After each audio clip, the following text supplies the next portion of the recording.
বিপিএলে বরিশালে জার্সিতে নতুন ভূমিকায় নাজমুল হোসেন শান্ত। বাংলাদেশ জাতীয় দলের অধিনায়ক নাজমুল হোসেন শান্ত একজন ব্যাটার হিসাবেই পরিচিত, তবে স্বীকৃত ক্রিকেটে বোলারের ভূমিকাও দেখা গেছে শান্তকে। চলমান বিপিএলে ফরচুন বরিশালের জার্সিতে নতুন ভূমিকায় দেখা গেল শান্তকে। দলের নিয়মিত wicket keeper batter Mushfiqur Rahim ইনজুরিতে থাকায় উইকেট রক্ষকের ভূমিকায় অবতীর্ণ হয়েছেন বাংলাদেশের দুই ফরম্যাটের অধিনায়ক শান্ত। বিপিএলের 12তম ম্যাচে আজ সিলেটের মুখোমুখি হয় ফরচুন বরিশাল। আর এই ম্যাচের শুরু থেকে পুরোটা সময় উইকেটের পেছনে দায়িত্ব পালন করেন শান্ত।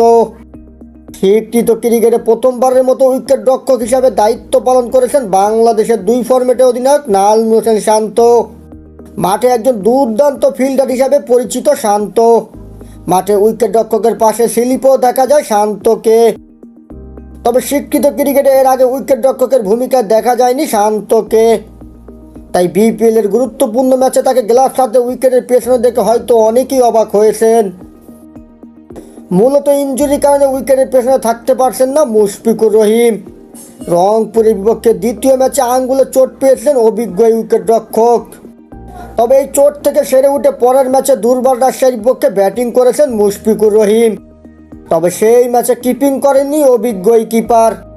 মুশফিকের পরিবর্তে তৃতীয় ম্যাচে উইকেট রক্ষকের ভূমিকায় ছিলেন প্রীতম কুমার।